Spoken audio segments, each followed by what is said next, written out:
Hi, Queen, Mom, Grandma, daughter, wife, sister, aunt. What did I miss? My name is Coach Mariah, and I'm so glad that you've taken time to be here for this webinar hosted by the Amazing Mom program and in liaison with me, Coach Mariah. And the purpose of this particular series that we're running this whole year is to bring women together at what we perceive as a healing table, where we come together and talk about our different diverse experiences and find a way to assign meaning to our life experiences, especially the traumatic ones, and be able to forge our way forward, healed, restored, and making positive progress.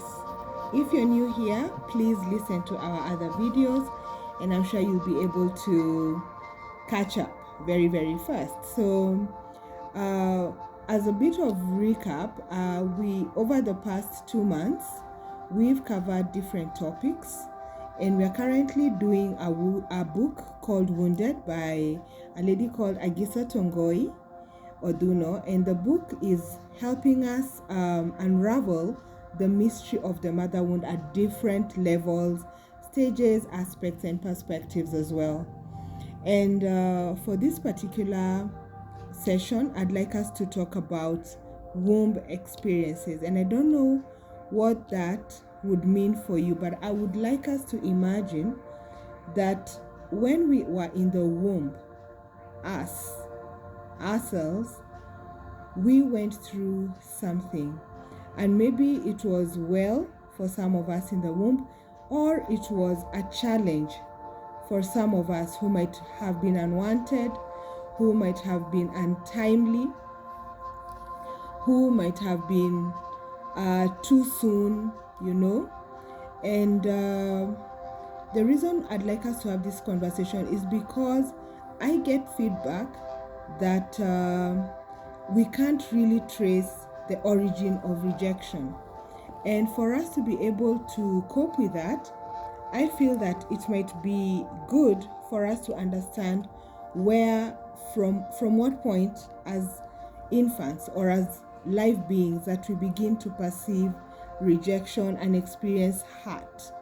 And Agisa also confirms in her book that hurt can be felt by a fetus as long as they have reached the age of 2.5 months, which means that shortly after conception, everything the mother is processing, the child is receiving.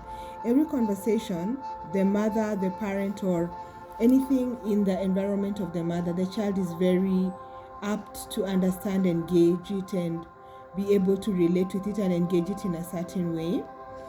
And I feel like this is something that's very important as we unravel our trauma issues and be able to process them.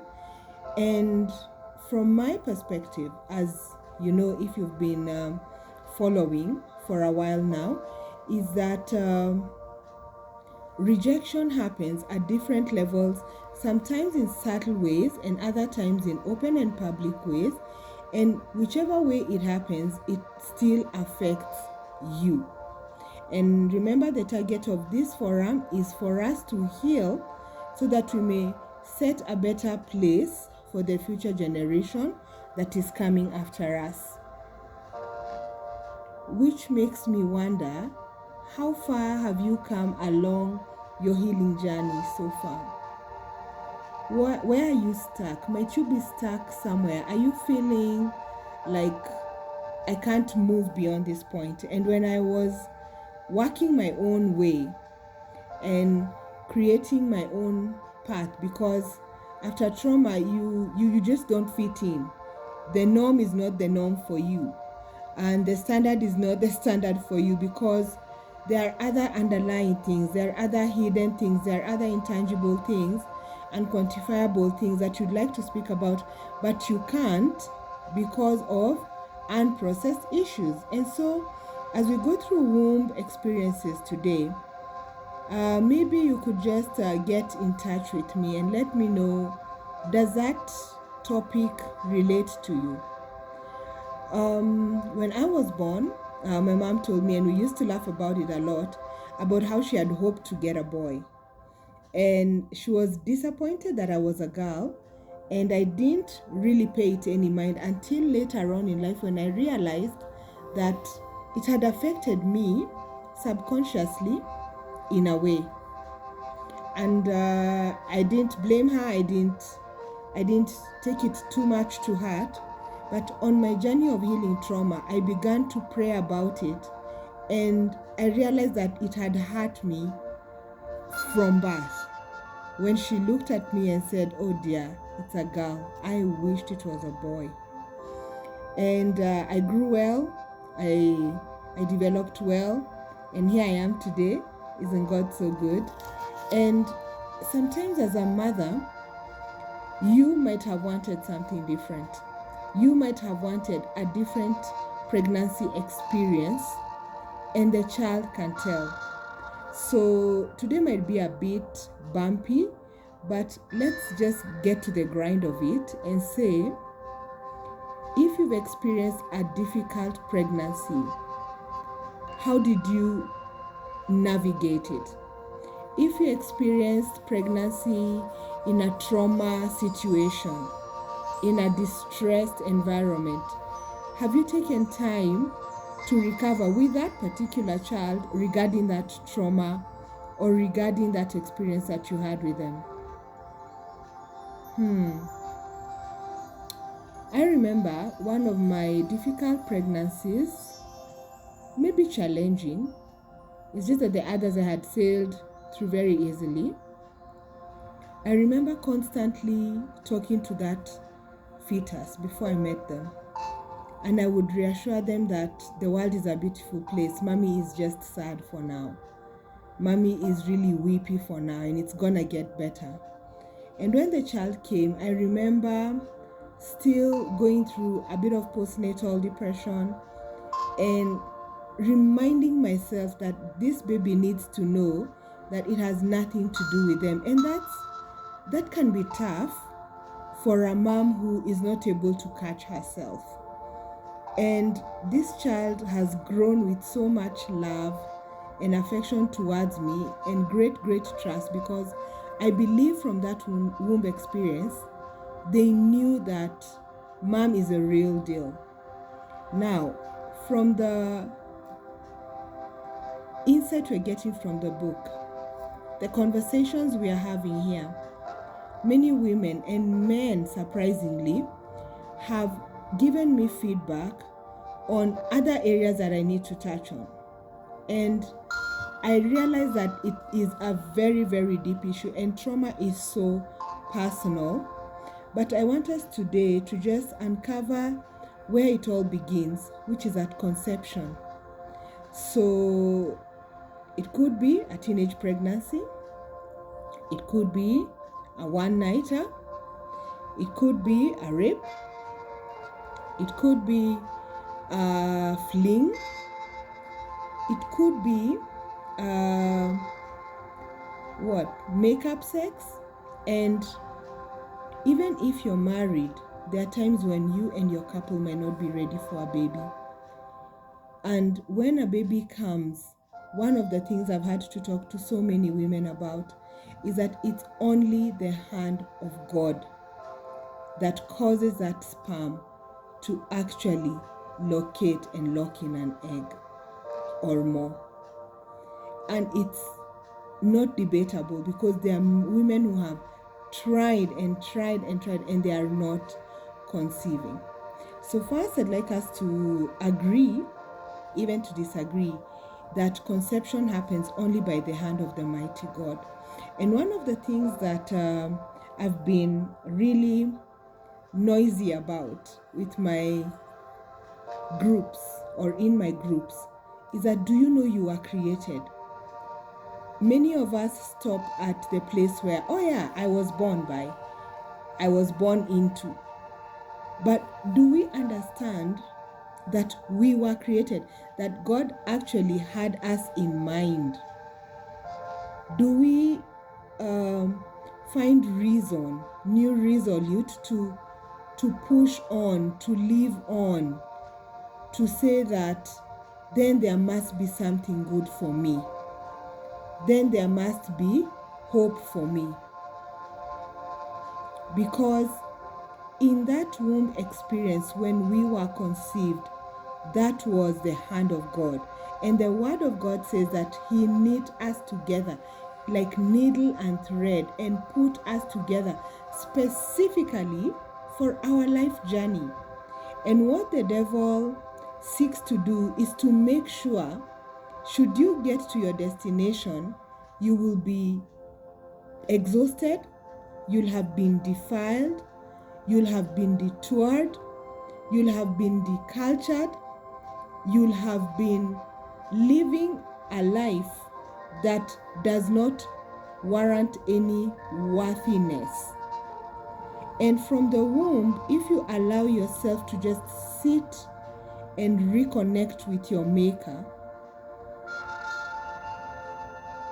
for me, that was so powerful. When I sat down and I told God, okay, tell me about this. Let's talk about this. So I was conceived and you're telling me that you created me. And God literally reminded me of womb experiences that I had with him when he put me together, when he decided how tall I would be, when he decided my kind of cry, my kind of heart that he would put inside of me, and how he found that to be pleasing. And so many times after trauma, we feel unworthy. We feel undeserving. We feel unpleasant. We feel hopeless,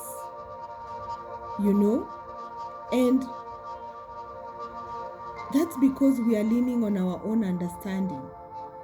That's because we are leaning on insights from our experiences, which God's plan might not have been, but because someone came in to try and interrupt the will of God for your life, then why would you give up?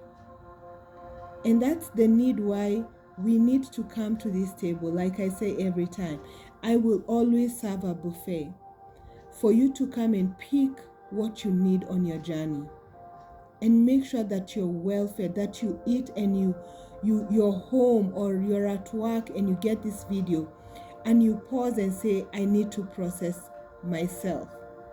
And the dynamics of processing ourselves could be heavy. Recently, I met an older woman, and we were discussing. She had something I said in another forum, and she caught up with me and said, "Oh, please tell me things." And I said, "What do you mean?" She said, "Please tell me things. I had some of the things you had to say, and I'd like you to please tell me more." So I asked her about her life, and she shared as openly as she could. And when I gave her feedback, our meeting was over and I went back home, and I followed up with her after about an hour and a half, and she said she feels like her heart wants to break out of her chest. And she told me there's nothing heavy we talked about, but her reality had begun to uncover itself. That the hidden parts of her pain had begun to show up and point themselves out to her. Another lady I spoke to, we were talking about how generations get trapped because of one person who chooses the wrong path. And God forbid that it's the mother, because then she is the ground in which the seed is sowed. And the power of the seed is so huge that we can't underestimate it. We can't undervalue it. No one would like to plant in poisoned ground. If you're a new mom and you're just listening to this for the first time, my hope is that even before you conceive, you take time to make peace with your past. You take time to correct anything that you can correct in your life, so that when you're having that womb experience with your baby, it's valuable for them. It's worthy for them, because even from the book Wounded, we realize that a child can tell a lot about the environment they are coming into. And just as a way of helping us navigate from the experiences, I know where do I start and how do I go about it. It would be maybe to be in a quiet place with your pen and notebook as usual, and just take a moment and calm yourself down. And it might help to take a cradle position, anything that you feel reminds you of being a baby. I remember another very unexpected experience I had with a friend who needed urgent, intervention, and I asked her to lie down, and that suddenly unwound her. And she said that for her, that position was a position of pain, and she felt like she wasn't herself. And she asked me, could I please sit? And I said, no, kindly lie down. And when she laid, everything started flowing. She began to remember experiences she had been through, some deep personal issues that she had came to her simply because she took a position of rest, and we were intentional about her getting a breakthrough right then because she needed it. And so once you have your notepad and a pen and you take a comfortable resting position. Sitting sometimes might not be a resting position, especially if you sit the whole day. It just get a comfortable position, you understand, right? And then begin to process where you came from, what you remember, the memories that are fleeting for you as a baby. And if there are none, that would mean that they might have been so bad that your mind chose to delete them or suppress them or overwrite them and help you say, no, that didn't happen, or it didn't happen that way. And what that would look like is you'll be able to remember a thing or two. And when they come to you, if you're able to at that moment, then it might be good to note it down. If not, maybe you would just need to process that experience that's coming to you. Back to my childhood, and I think I came alive when I was 5. I don't know what happened in those other 4 years, but I remember, I feel like my life started when I was 5. And sometimes when we go through very painful things, because we can't label them and we can't stand up for ourselves, especially as a fetus, who will listen to you? And then you check in as a baby, who is really understanding your frustration, your rejection? Who is understanding it? Nobody. And so we bottle that, and it gets stored up somewhere in our body. And so after you've laid down and began to process yourself, your journey, and how it comes to you, then after some time you will obviously desire to move on to your next agenda or the next thing you need to do, unless you are obviously going to bed. And at that point is when you need to begin to talk to yourself about what happened.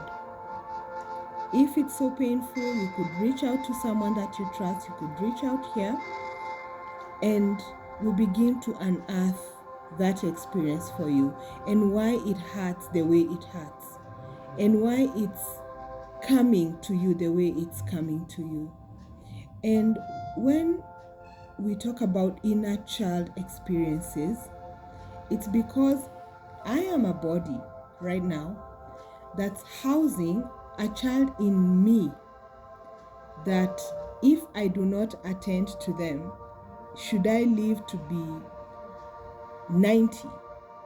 I will be in a 90-year-old body, but my 9-year-old who went through a trauma and has never processed it is still crying out for help. And how does that show up? It shows up in my responses to children around me who might be that age. Have you found that happening to you? Where you're obviously not a child, but should a child at the age when you went through a trauma be around you and they look stifled or stuck or caught up in a bind, it aggravates you. Because your inner child is reaching out to that child, and your mind knows only too well that that is still undealt with. So after our womb experiences and we are out of the womb, how do we transition into being present with a mother who maybe doesn't like us, who maybe doesn't love us, who maybe has been abandoned by the man she thought she would settle down with, and now she has to take care of you alone, and that was not her plan. So she can only go on with you so far before she relapses into her thoughts of, no wonder I feel drained. This baby is just a problem to me. This experience was not supposed to be done alone, so I am not enjoying it. And you see, the beauty of life is you're still growing. You're still moving on. You're still rising in rank at work. You're still having other children. And there's a lot of grief from that womb experience that needs to be processed. And if you're following me on TikTok, you will find a video that I shared about a recent experience with my own mom that I have been praying for the past 3 years. And I finally got a breakthrough about 3 weeks ago, because I think doing the work, when I do the work, the results will come. Doing this work has healed me to a point where I was around her and boom, her eyes opened and she saw, this is the baby that God gave me. I didn't get the baby I wanted. And if I don't love this baby at 43, if I don't love this baby, then I'm failing. And despite that it took us 43 years to get that healing moment, it could come sooner if we take a moment and say, I want to start my healing journey now. I'm ready to start my healing journey now. I want to sit at that healing table and I want to do business regarding my healing, because as women, we feel bound by time, bound by life processes, bound by life events, and it's the next thing that I have to do. But you need to take time for yourself as well. And also regarding womb experiences, imagine the disappointment of a fetus when they realize that they're discussing about getting rid of me. They're discussing about cutting me off. Just when I was getting comfortable in this nice, warm environment, they don't even want to meet with me. And when you go through an experience like that, you need help to recover. Maybe it's a baby or a pregnancy that's not sustainable, or an ectopic pregnancy and it's a life-saving requirement or need, and hence you have to lose a baby. You need to go through that grief and also grieve with the child that you're losing, that person that you are intended to be with, that you will not be with. And it's very, very emotionally draining when you think that I can easily move on from this. I can easily push on after this. This is just a stage. But then years on, different things come along your way and you get triggered by them. And how you know you're healing your trauma is the trigger isn't as great as it would be had you not processed what you went through, right? And so I would just like us in today's session to actually pause and just take about 3 minutes and just sit with ourselves and write in our notebook anything that has come to mind till now. Anything at all that has come to mind till now. A lady had asked the difference between rejection and resentment. Resentment is, yes, I have a baby, great, but I do not like them at all. I can't stand them, I don't want to be with them. And rejection is, I don't want this baby.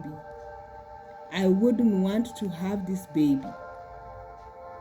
And so let's take at least 3 minutes and just sit with ourselves and see what is next for us. This is a powerful song as you meditate.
May we look to you.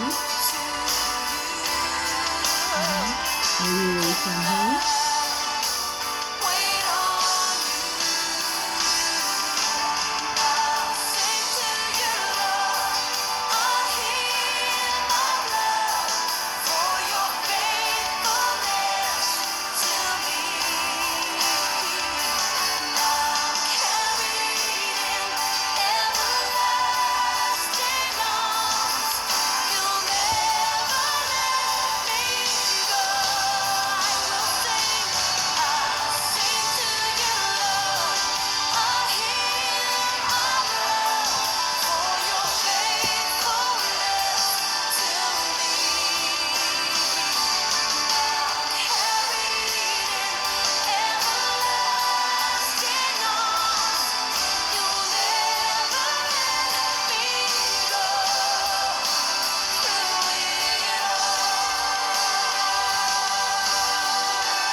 I'm so glad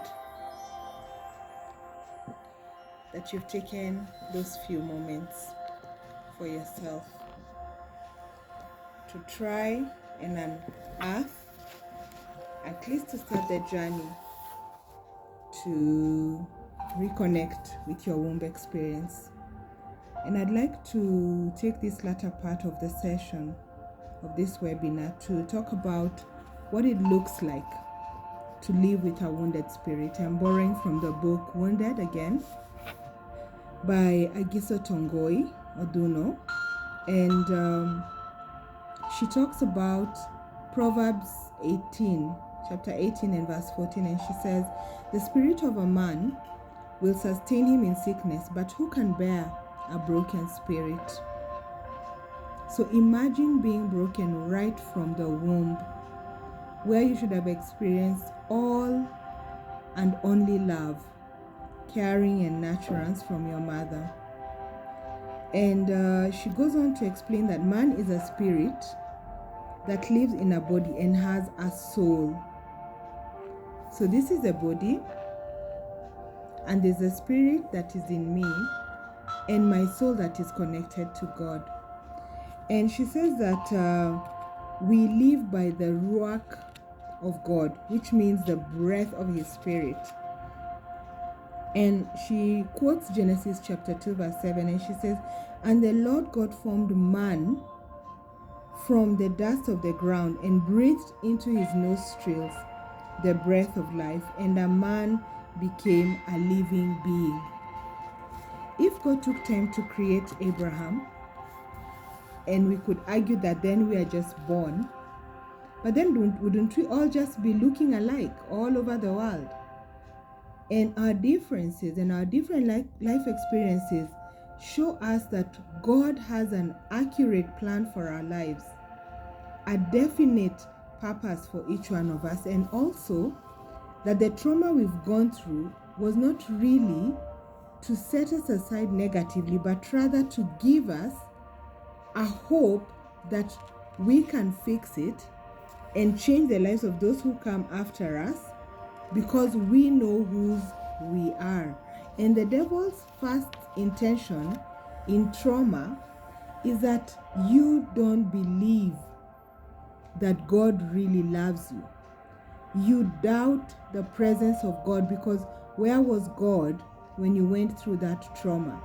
And I remember asking God that question when I was molested as a baby, as a child.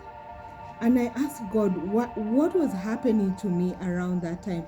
And I understood I was going through a gate that the devil was trying to gatekeep and make sure that I went through it defiled.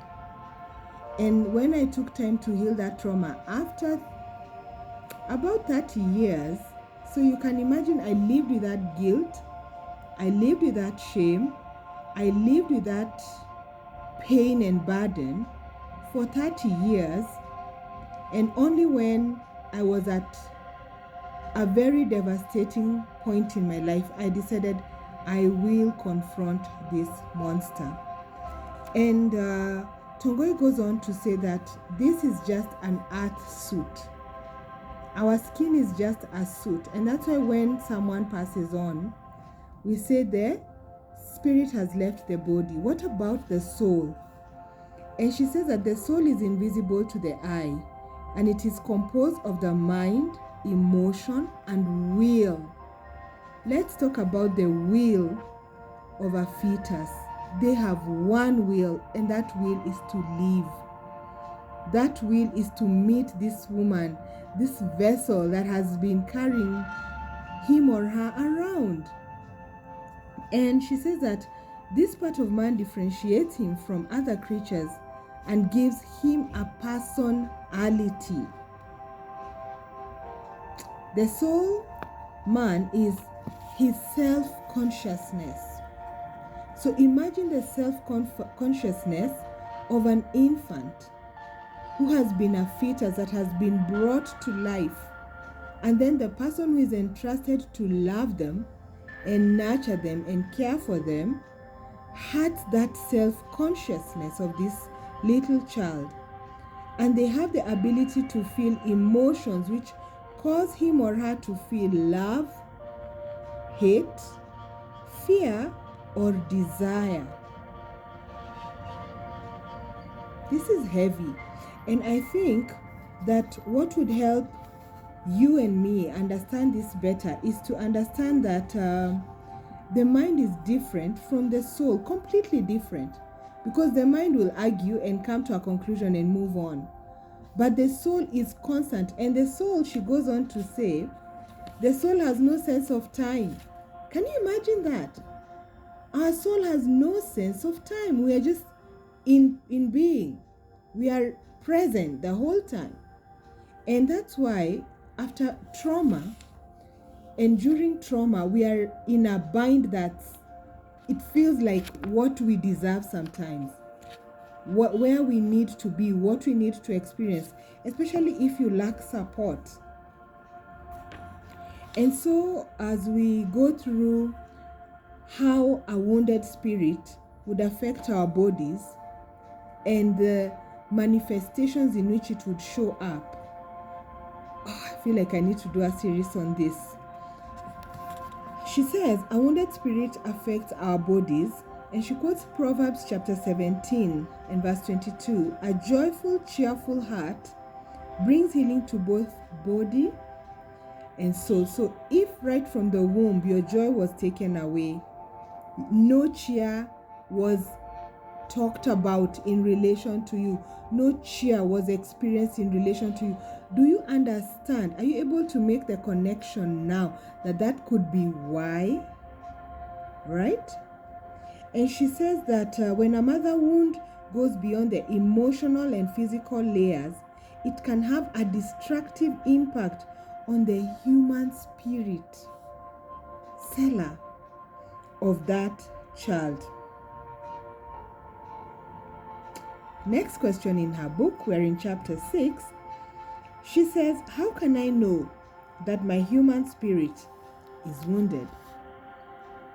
You will know that your human spirit has been damaged if you have sought therapy for emotional healing or been through deliverance to heal generational issues, and you have repented and forgiven people who hurt you in the past, but you find you still have difficulties connecting with the Holy Spirit of God. And the wounding that we go through from the womb may result from exposure at that point of different negative. Maybe your mom was not intentional about it, or she felt like you're not a baby and you can't tell what's happening, you know?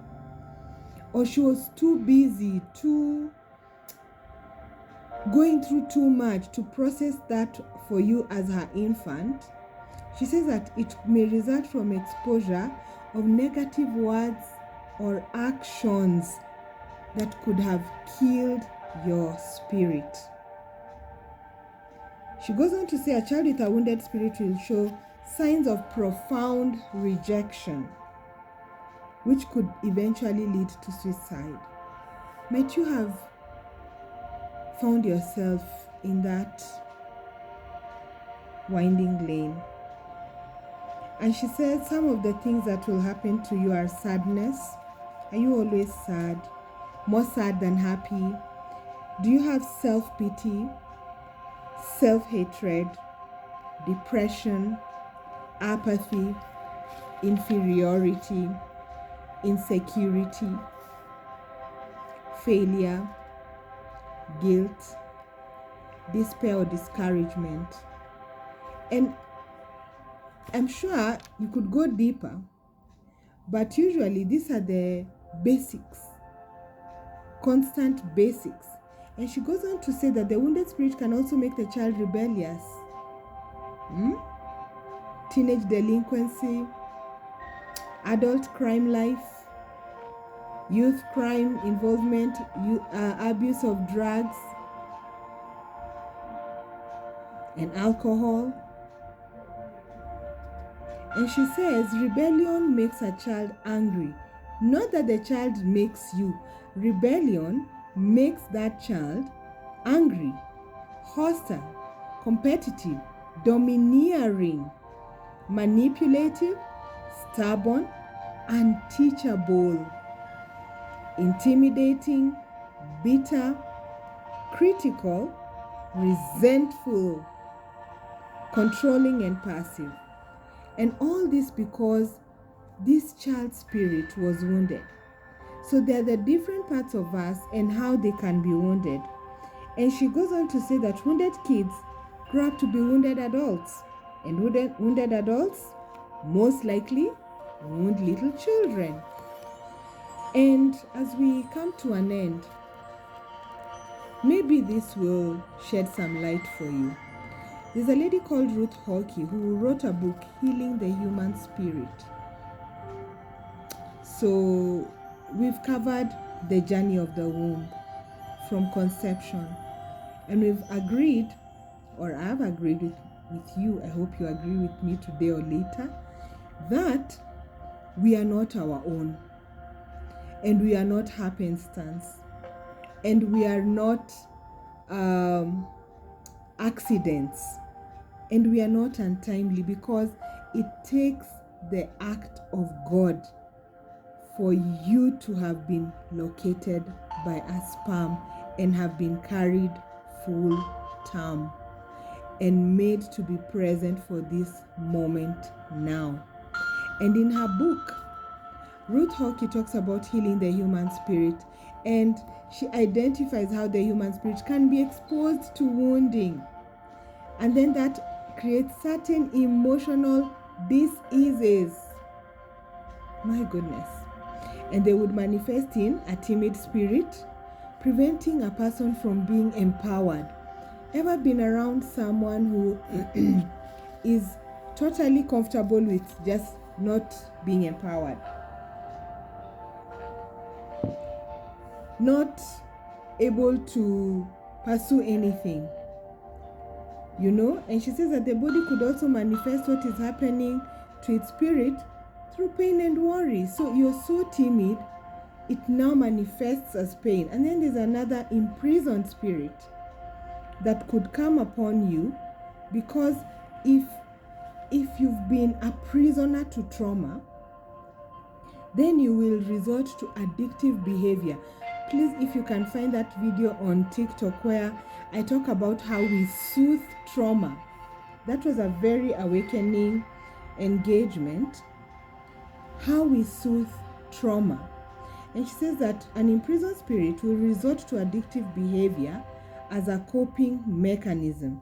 And many young people addicted to drugs, they just feel imprisoned.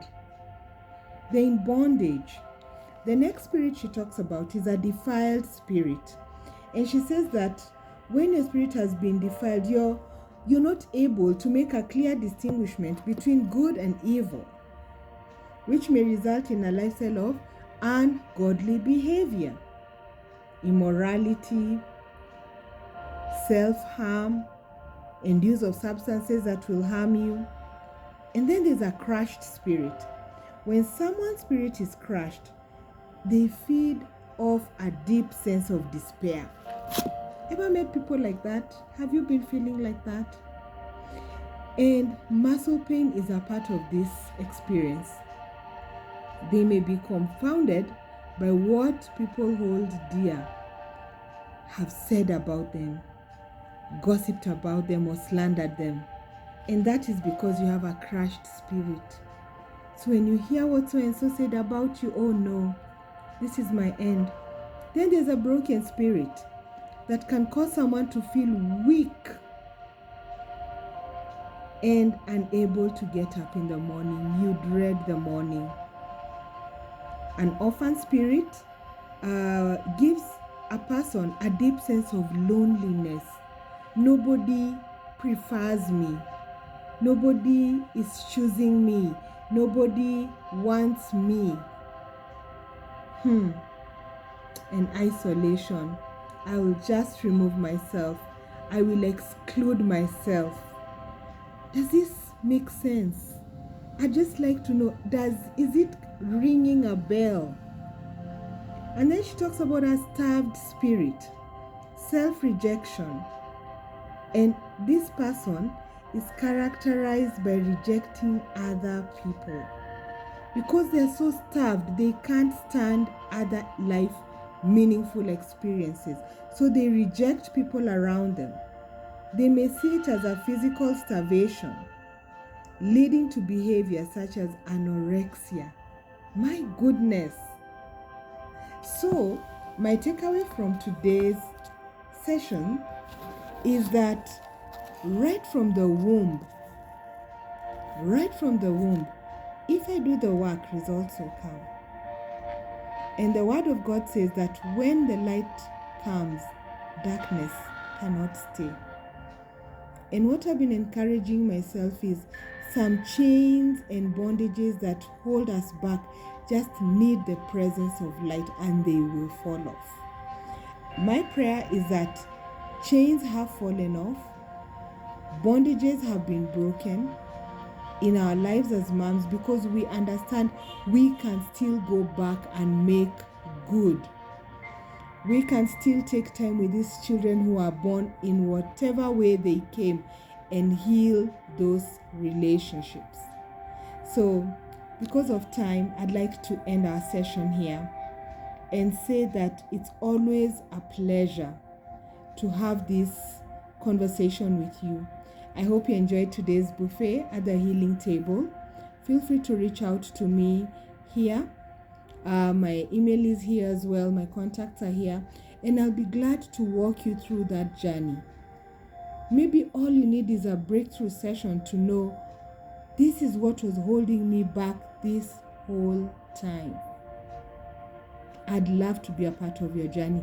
I'd love to see you transform because you did the work and the results have come for you. Thank you so much for being with me. I appreciate each one of you and I look forward to your feedback. Thank you so much for the moving stories, and I look forward to more meaningful conversations. Remember to share this video with someone who it can benefit, and also like and subscribe so that you keep getting updated every time we post something here. It's bye for now.